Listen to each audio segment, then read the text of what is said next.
घोटाले की चर्चा थी और वो है दिल्ली में आम आदमी पार्टी का शराब घोटाला। लेकिन अब उससे भी खतरनाक, उससे भी ज्यादा बड़ा एक और शराब घोटाला सामने आया है, जिस घोटाले में सरकारी खजाने को 4000 करोड़ का नुकसान हुआ है और कांग्रेस के एक मंत्री के घर में हर महीने 2 करोड़ रुपए कमीशन आया है। 36 महीनों में 72 करोड़ रुपए उस मंत्री को मिले हैं और ये घोटाला है छत्तीसगढ़ का, भूपेश बघेल सरकार में हुआ घोटाला, शराब घोटाला, जिसके अंदर ऊपर से लेकर नीचे तक क्या सरकारी अधिकारी, क्या नेता, क्या शराब कंपनियां, सब के सब इसमें शामिल थे। और अब इस घोटाले के तार पूर्व मुख्यमंत्री भूपेश बघेल से भी जुड़ने लगे हैं और उनके बेटे के घर पर ईडी का छापा पड़ा है। प्रवर्तन निदेशालय ईडी जो इस मामले की जांच कर रही है, शराब घोटाले की, जो हुआ शुरू 2018 से, इस घोटाले की जांच में आज ताबड़तोड़ ईडी ने एक दिन पहले छापेमारी की है। ईडी ने भिलाई में भूपेश बघेल और उनके बेटे चैतन्य बघेल के घर पर छापेमारी की। इसके अलावा दुर्ग में 14 और ठिकानों पर छापेमारी हुई है और यहाँ तक कि इनके अलावा, नेताओं के अलावा, एक बिल्डर सहेली ज्वेलर्स, होटल कैमलिन और 2 राइस वेयर हाउस पर भी छापेमारी हुई है।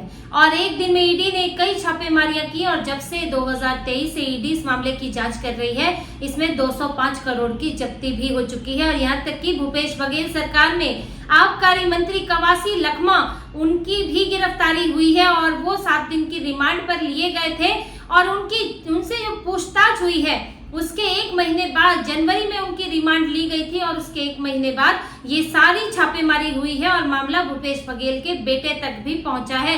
और कवासी लखमा वही है जिनके ऊपर आरोप है कि वो 72 करोड़ रुपए उन्हें 36 महीनों में मिले थे, यानी कि हर महीने 2 करोड़ रुपए का कमीशन उनके पास आया था, ऐसा आरोप है। और ऐसे ही नहीं, छत्तीसगढ़ को कांग्रेस का एटीएम कहा जाता था, भूपेश बघेल को एटीएम कहा जाता था कि पैसा वहां से भर भर कर आता है कांग्रेस के पास और फिर वो चुनाव में खर्च होता है, किसी और काम में खर्च होता है। लेकिन छत्तीसगढ़ से पैसों की बारिश हो रही थी, कहां से हो रही थी? यही सब घोटालों से हो रही थी। और इस घोटाले को हम खतरनाक क्यों कह रहे हैं? घोटाला दिल्ली में भी हुआ था, वो भी बहुत बड़ा घोटाला है, शराब घोटाला, लेकिन ये घोटाला और ज्यादा खतरनाक है क्योंकि उस घोटाले में नेताओं और शराब कंपनियों का गठजोड़ था। केजरीवाल सरकार और शराब कंपनियां, इनके बीच में जैसा कि आरोप है साठगांठ हुई और फिर शराब कंपनियों की अवैध कमाई कराई गई, उन्होंने कमीशन दिया, उन्होंने किकबैक मनी दी। लेकिन जो छत्तीसगढ़ में हुआ उस घोटाले में नौकरशाह भी शामिल थे, सरकारी अधिकारी, नौकरशाह, नेता और कारोबारी, इन तीनों के गठजोड़ से ये शराब घोटाला हुआ है। और सरकारी अधिकारी भी क्या, आईएएस स्तर के अधिकारी, सचिव, पूर्व सचिव, स्पेशल सचिव, कार्यकारी सचिव, सचिव स्तर के अधिकारी इस पूरे घोटाले में शामिल थे। क्या नेता, क्या अधिकारी, सबने मिलकर इस घोटाले को अंजाम दिया और इसमें लोगों को फर्जी तरीके से शराब बेची गई, ऐसी शराब जिन्हें बेचने की भी परमिशन नहीं थी। लोगों की सेहत के साथ भी खिलवाड़ किया गया और किस तरह से ये पूरा नेटवर्क बुना गया जिसमें फर्जी होलोग्राम, शराब के अंदर दुकान, एक दुकान पर 2-2 काउंटर, किस तरह से नकली होलोग्राम से नकली शराब बेची गई, ये सारा पूरा इसका प्रोसेस आप सुनेंगे तो आप हैरान हो जाएंगे कि किस तरह से पूरा घोटाला किया गया। और इसके आगे अब क्या होने वाला है, भूपेश बघेल तक बात आएगी और भूपेश बघेल के बाद कहां तक बात आएगी, इस पर भी हम बात करेंगे, इस घोटाले को भी आपको समझाऊंगी। लेकिन पहले आप कुछ नाम जान लीजिए, ये नाम याद रखेंगे तब ये घोटाला आपको समझ आएगा। इन नामों को देखिए कि कौन इसमें मुख्य किरदार है, कि इनको गिरफ्तार भी किया जा चुका है, इनसे पूछताछ भी हो चुकी है। रायपुर के मेयर एजाज ढेबर के भाई अनवर ढेबर, इनकी बेहद महत्वपूर्ण भूमिका इस घोटाले में। पूर्व आईएएस अधिकारी अनिल टुटेजा, छत्तीसगढ़ राज्य विपणन निगम लिमिटेड के प्रबंध निदेशक अरुणपति त्रिपाठी, पूर्व मुख्य सचिव विवेक ढांड, इसके अलावा आबकारी विभाग के अतिरिक्त सचिव निरंजन दास और स्पेशल सचिव एपी त्रिपाठी का नाम इसमें शामिल है। अब देखिए घोटाला सामने कैसे आया, कैसे जांच शुरू हुई। 2 विदेशी कंपनियों ने शिकायत दर्ज कराई कोर्ट में और ये कहा कि ये जो शराब नीति यहाँ बनी हुई है बहुत ही अपारदर्शी है, अस्पष्ट है, मनमाने तरीके से चल रही है और उसकी खामियां गिनवाई, जिसके बाद जांच की गई। 2019 से जांच शुरू हुई और इसको ईडी ने जब इसकी जांच की 2023 में, ईडी की भी एंट्री हुई क्योंकि मनी लॉन्ड्रिंग का मामला बना, उससे पहले इसे भ्रष्टाचार के तहत एसीबी इसकी जांच कर रही थी। तो जब ये ईडी तक पहुंचा ये मामला, फिर इसकी पूरी कहानी बुनी गई और पूरी कड़ियां जोड़ी गई, तो उसे 3 भागों में बांटा गया, पार्ट ए, पार्ट बी और पार्ट सी, कि किस किस स्तर पर कैसे कैसे इस घोटाले को अंजाम दिया गया। अगर हम पार्ट ए की बात करें तो इसमें क्या हुआ, इसमें जो अनवर ढेबर है उनके जो पारिवारिक संबंध थे अनिल टुटेजा के साथ, अनिल टुटेजा से संबंधों का फायदा उठाया। फिर अरुण प्रति त्रिपाठी जो है उनकी मदद से इन्होंने शराब का उत्पादन और उसकी आपूर्ति बढ़ा दी, शराब कंपनियों को भी फायदा हुआ और आपूर्ति और उत्पादन बढ़ा दिया, जिससे कि इन्हें कमीशन मिला। एक पहला हिस्सा था। अब दूसरे हिस्से में आइए। दूसरे हिस्से में इन्होंने क्या किया, इसे आप ध्यान से समझिएगा। दूसरे हिस्से में नकली होलोग्राम का, नकली बोतलों का इस्तेमाल किया गया, इन एजेंसियों को इन्फ्लुएंस किया गया। होलोग्राम बनाने वाली कंपनी प्रिज्म प्राइवेट लिमिटेड थी, prism holography and security limited, ये एक एजेंसी थी जिसके पास होलोग्राम बनाने का काम था। देखिए ये काम कैसे होता है, होलोग्राम बनता था, होलोग्राम बनकर शराब कंपनियों के पास, यानी कि जो फैक्ट्री है, डिस्टिलरी है जहां पर शराब बन रही है, उनके पास जाता था और बोतल में वो होलोग्राम लगता था। होलोग्राम एक स्टिकर की तरह है जिसमें कोड हो सकते हैं, नाम हो सकता है, जो कि इस बात की गारंटी देता है, एक सुरक्षा का एक पर्याय होता है कि ये जो उत्पाद है ये ओरिजिनल है। होलोग्राम का इस्तेमाल इसलिए किया जाता है उत्पाद को ओरिजिनल, उसकी विश्वसनीयता बढ़ाने के लिए। हालांकि इसमें भी गड़बड़ियां हो सकती है पर इसे थोड़ा सुरक्षित माना जाता है। अब इन्होंने इसी में ही खेल कर दिया। जो छत्तीसगढ़ है वहां पर प्राइवेट सरकार की दुकानें नहीं है, शराब की दुकानें नहीं है, सिर्फ सरकारी शराब की दुकानें हैं।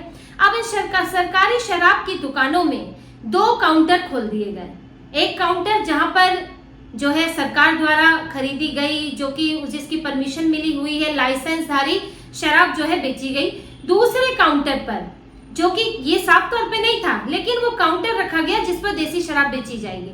अब उसके लिए वो जो देसी शराब है जिसकी परमिशन नहीं है, जिससे लोगों को खतरा भी हो सकता है, उसके लिए क्या किया गया, उसके लिए नकली होलोग्राम बनाए गए। जो एपी त्रिपाठी की मैंने आपको बात बताई, स्पेशल सेक्रेटरी, उनके ऊपर आरोप है कि जो कंपनी थी प्रिज्म, इसको बोला गया कि तुम नकली होलोग्राम भी बनाओ। ये असली होलोग्राम भी बनाते थे और नकली भी होलोग्राम बना के शराब कंपनियों को दिए गए, जिनके साथ साठगांठ थी, जो कि डिस्टिलरी है, शराब बनाती है, और वहां पर वो शराब भी भरती थी जो कि सरकारी तौर पर जिसकी अनुमति थी उस पर होलोग्राम, असली होलोग्राम लगाती थी, और नकली होलोग्राम उस शराब पर लगाती थी जिनकी अनुमति नहीं है, देसी शराब पर। अब उन शराब पर होलोग्राम लगा के दुकान पर रखवा दिया। अब जांच भी अगर होगी तो वो तो पता नहीं चलेगा, होलोग्राम तो लगा हुआ है, लगेगा ये तो भाई अनुमति वाली शराब है, बोतल भी वही है, बोतल के अंदर शराब दूसरी है। अब शराब है सस्ती वाली, अब बेची जाएगी वो महंगे रेट पर, क्योंकि जो बोतल है और उस बोतल पे जो होलोग्राम, जिस कंपनी की शराब है उसके रेट पे बेची जाएगी, लेकिन अंदर जो है नकली शराब बिक रही है, सस्ती शराब, देशी शराब बिक रही है, और किसी को ही पता नहीं चल रहा है। ये सारी साठगांठ हो रही है और इसके लिए कंपनियों को भी फायदा हो रहा है, क्योंकि उनकी शराब की बोतल है, शराब कोई और है, पैसा उनके पास जा रहा है। और देखिए जो इसमें सरकारी काउंटर था, यानी कि जो कि वैध तरीके से चल रहा था, उसका पैसा तो सरकार के पास जाता था, लेकिन जो अवैध तरीके से चल रहा था उसका पैसा अधिकारियों और नेताओं के पास और कंपनियों के पास जाता था। अगर इधर 100 रुपए की कमाई हुई है तो वो सरकारी खजाने में जाएगी, अवैध के पास 100 रुपए की कमाई हुई है तो वो सरकार के पास नहीं जाएगी, वो इनके बीच में बंदरबांट हो जाएगी।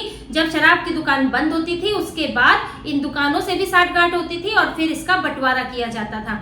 ये पूरा गड़बड़ घोटाला चल रहा था। जैसे ही नहीं 36 महीनों में 72 करोड़ आए हैं और ये घोटाला जो है 4000 करोड़ का बन गया और इससे कंपनियों को 21 करोड़ रुपए का फायदा पहुंचाया गया, शराब कंपनियों को। और वो शराब कंपनियां वो थी, यानी कि डिस्टिलरी थी जो शराब बनाती है अनवर ढेबर की पहचान वाली। इस पूरा घोटाला चलता रहा ये भूपेश बघेल की सरकार के दौरान, और इसको सबने आंखें मूंदे रखी, क्योंकि ऊपर से नीचे तक सब शामिल थे। अब आबकारी मंत्री का ही नाम आ रहा है और आबकारी मंत्री की गिरफ्तारी के बाद जब उनसे पूछताछ हुई है उसके बाद ही भूपेश बघेल और उनके बेटे का नाम सामने आया है। इसमें देखिए लाइसेंस में क्या गड़बड़ी हुई। अभी पार्ट ए पार्ट बी आपको बताया, पार्ट सी देखिए। पार्ट सी में इन्होंने क्या किया है कि विदेशी कंपनियों की शराब बेचने के लिए, जो यहाँ पे देसी कंपनियां हैं, जो कंपनी वहां से उनका कॉन्ट्रैक्ट लेके शराब बेचेंगी, उसके लिए एक लाइसेंस जरूरी कर दिया। FL10A लाइसेंस था, और वो लाइसेंस जो है वो 3 ही कंपनियों को दिया गया। उसमें ना कोई कंपटीशन हुआ, ना कोई निविदा हुई, और इस तरह से वो पूरा किया गया कि वो 3 ही कंपनियों को वो लाइसेंस मिला। और ये कंपनियां जो है अनवर ढेबर की पहचान वाली कंपनियां थी। अब इन कंपनियों के नाम देखिए। Next gen power NG tech private limited, अब इसके मालिक है संजय मिश्रा और मनीष मिश्रा। दूसरी है ओम साई बेवरेज प्राइवेट लिमिटेड, अब इसके मालिक हैं अतुल कुमार सिंह और मुकेश मनचंदा। तीसरी दिशिता वेंचर्स प्राइवेट लिमिटेड के आशीष सौरभ केडिया, ये सब इस मामले में फंसे हुए हैं। इस सब में जो कोई भी शामिल होता है पहले निचले स्तर से पकड़ा जाना शुरू होता है, फिर बात ऊपर तक आती है, कंपनियों तक बात आती है, फिर अधिकारियों तक बात आती है, उसके बाद मंत्रियों तक बात आती है, फिर बड़ी मछलियां मगरमच्छ पकड़े जाते हैं। और अब बात सबसे ऊपर पहुंच रही है, यानी कि भूपेश बघेल के बेटे चैतन्य बघेल। और फिर भूपेश बघेल की बात भी आएगी, क्योंकि चैतन्य बघेल का मामला अगर इसमें पाया जा रहा है, ये तक पाया जा रहा है, ईडी का आरोप है कि उनकी संलिप्तता है, उन तक भी कमीशन पहुंचा है। और ये जो लखमा है, कवासी लखमा, उनको जो 72 करोड़ रुपए मिले हैं, उसका इस्तेमाल देखिए किसमें हुआ, उनका अपना घर बनाने में और कांग्रेस भवन बनाने में, यानी कि पार्टी के काम में इस्तेमाल हो रहे हैं। तो अब बात और ऊपर जाएगी, भूपेश बघेल तक गई तो पार्टी में अगर वो पैसा इस्तेमाल हो रहा है तो कवासी लखमा अपनी मर्जी से तो भवन बना नहीं देंगे, वो अपने ही पैसे दान करके पूरा भवन तो खड़ा नहीं करेंगे, वो तो पार्टी के पैसों से भवन बनता है। तो पार्टी के पास ये लखमा का पैसा पहुंचा कहां से, ये 72 करोड़ रुपए कैसे पहुंचे, किसके जरिए पहुंचाए गए, क्या बोलकर पहुंचाए गए, ये सारी बातें सामने आएंगी कि कांग्रेस भवन में इस्तेमाल कैसे हुआ। और देखिए बात सिर्फ छत्तीसगढ़ तक रहने वाली नहीं है, बात दिल्ली तक भी आएगी। सोनिया गांधी का एटीएम कहा जाता है इनको कि यहाँ से पैसा मंगवाती थी छत्तीसगढ़ से। बघेल को ऐसे ही नहीं तरक्की मिल रही है। देखिए बघेल के खिलाफ टीएस सिंहदेव ने मोर्चा खोला हुआ था चुनाव से पहले, क्योंकि 2.5 साल का वादा किया गया था, लेकिन भूपेश बघेल हटे ही नहीं। और कितना जो टीएस सिंहदेव है वो चिल्लाते रह गए, विरोध करते रह गए, पार्टी 2 टुकड़ों में बट गई। लेकिन जो आला कमान है, राहुल गांधी, सोनिया गांधी, वेणुगोपाल, ये लोग, इन लोगों ने भूपेश बघेल को नहीं हटाया कुर्सी से। अब उसकी वजह सामने आ रही है कि क्यों नहीं हटाया गया होगा। और यहाँ तक कि जब वो 5 साल में ही चुनाव हार गए, जबकि कहा जा रहा था कि कांग्रेस के पूरे चांस है छत्तीसगढ़ में जीतने के लिए, तो अगर पैसा यहाँ केंद्र यानी कि कांग्रेस के केंद्र में भी इस्तेमाल हुआ है, राष्ट्रीय स्तर पर कांग्रेस में इस्तेमाल हुआ है, तो फिर उस पर भी सवाल उठेंगे कि किस किस को पता था कि इस घोटाला हो रहा है और कौन इसके पैसे का इस्तेमाल कर रहा था। कांग्रेस पार्टी ने अगर ये घोटाले के पैसे का इस्तेमाल किया होगा तो उस पर भी केस दर्ज होगा, जैसे कि दिल्ली में हो रहा है। तो मामला बहुत आगे तक जा सकता है। और देखिए यहाँ छत्तीसगढ़ में सिर्फ एक घोटाला नहीं है, छत्तीसगढ़ में तो घोटालों की खान है। वहां पर महादेव ऐप का घोटाला अलग चल रहा है, दुबई में कारोबारी के साथ जो था उसमें भी भूपेश बघेल का नाम आया कि कैसे उसे खुली छूट मिली थी। यहाँ पर घोटाले, यहाँ पर लोगों के साथ फर्जीवाड़ा करने में लोगों ने अपने लाखों लाख रुपए गवा दिए महादेव ऐप के जरिए। और यहाँ तक कि कोयला का घोटाला, खनन से जुड़ा हुआ घोटाला, ये सब घोटालों की जांच चल रही है। और इसमें शराब घोटाला तो बहुत बड़ा निकलकर सामने आ रहा है। छत्तीसगढ़ में भूपेश बघेल बुरे फंस गए हैं। करोड़ों करोड़ रुपए के कमीशन, घोटाले, रिश्वत, अब इस सब की जो जांच हो रही है और तेजी से जांच हो रही है और मामला उनके बेटे तक पहुंच चुका है। तो भूपेश बघेल की हालत खराब है और कह रहे हैं कि ये तो पंजाब चुनाव में दखल देने के लिए बीजेपी ऐसा कर रही है कि कांग्रेस को पंजाब का चुनाव नहीं जीतने देना चाहती। पंजाब में वो प्रभारी है, मुख्यमंत्री के चेहरे नहीं है। भूपेश बघेल के नाम पर कांग्रेस पंजाब का चुनाव नहीं जीत सकती। नाम कर दिया आगे तो फिर तो और हार जाएगी। तो भूपेश बघेल को वहां पर संगठन की जिम्मेदारी दी गई है। तो ये तो भूल जाए संगठन को कौन संभाल रहा है, ये जनता को मालूम भी नहीं होता। तो पंजाब को तो बीच में ना ही लाए। ईडी की उन पर कार्रवाई हो या ना हो, उससे पंजाब में कोई लेना देना नहीं है। लेकिन उनके अपने निजी तौर पर उनको बहुत लेना देना है, क्योंकि जेल जाने की बारी आ सकती है। जिस तरह से अरविंद केजरीवाल, मनीष सिसोदिया को जेल जाना पड़ा, क्योंकि अब तार जुड़ेंगे तो पूछताछ के लिए ले जाया जाएगा। फिर पूछताछ तो लंबी भी हो सकती है और सबूत भी सामने आ सकते हैं। तो भूपेश बघेल में तो टेंशन बढ़ी हुई है, लेकिन कांग्रेस के केंद्र नेतृत्व हेडक्वार्टर में भी टेंशन बढ़ी हुई है कि अब ईडी अगला छापा कहां मारने वाली है। तो इसी तरह की और खबरें और विश्लेषण आपके लिए लाते रहेंगे। हमसे जुड़े रहिए, सब्सक्राइब कीजिए, कमेंट कीजिए। बहुत बहुत धन्यवाद। जय श्री राम।